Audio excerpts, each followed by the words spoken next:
Hi, welcome to Mona mom sessions. இன்றைக்கி cheesy paneer tacos எப்படி பண்ணுறதுன்னு பார்க்கலாம். இதை வந்து ஸ்கூல் லஞ்ச் பாக்ஸுக்கு அப்படி இல்லைனா ஈவினிங் ஸ்நாக்ஸுக்கு குட்டீஸுக்கு செஞ்சு கொடுக்கலாம். ஸோ இது எப்படி பண்ணுறதுன்னு பார்க்கலாம். ஒரு கப் கோதுமை மாவு வந்து நல்லா சப்பாத்திக்கு பிசைகிற மாதிரி சாஃப்டாக பிசைஞ்சு எடுத்துக்கலாம். இப்போ நான் வெங்காயமும் என்கிட்ட 3 கலர் குடமிளகா இருந்தது, அதையுமே நான் ஃபைனாக சாப் பண்ணி வச்சுருக்கேன். அதுவும் துருவின பன்னீரும் ஒரு பவுலில் ஆட் பண்ணிக்கிறேன். இப்போ இதில் குட்டீஸ்க்கு பண்ணுறதுனால நான் க்ரீன் சில்லிஸ் எதுவும் ஆட் பண்ணலை, டைரெக்டாக ஆரிகேனாவும் கொஞ்சமாக சில்லி ஃப்ளேக்ஸ் ஆட் பண்ணிக்கிறேன்.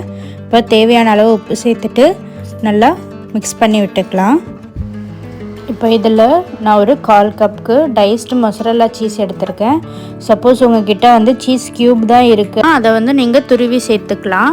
இப்போது குட்டியாக ஒரு சப்பாத்தி தேய்ச்சிட்டு அதை வந்து ஒரு 50% குக் பண்ணி எடுத்துக்கலாம்.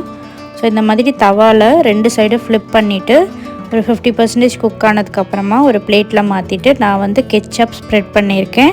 இங்கே சில்லி சாஸ் அப்படி இல்லைன்னா ஷெஷ்வான் சாஸ் கூட ஸ்ப்ரெட் பண்ணிக்கலாம். இப்போ நம்ம செஞ்சு வச்சுருக்க பன்னீர் ஃபில்லிங்கை வந்து உள்ளே ஆட் பண்ணிவிட்டு நான் இந்த மாதிரி ஃபோல்ட் பண்ணிக்கிறேன்.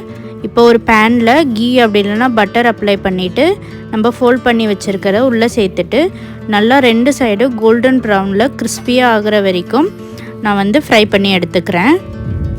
இதை வந்து மீடியம் ஃப்ளேம்லேயே 2 சைடும் நல்லா குக் பண்ணி எடுத்துக்கலாம். அவ்வளோதான், நம்மளோட சீஸி பன்னீர் டேக்கோஸ் வந்து ரெடி ஆயிடுச்சு.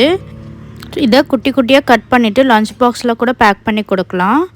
இந்த மாதிரி இன்ட்ரெஸ்டிங்கான ரெசிபீஸ்க்கு மோனா மாம் செஷன்ஸ் யூடியூப் சேனலை சப்ஸ்கிரைப் பண்ணிக்கோங்க. தேங்க்யூ.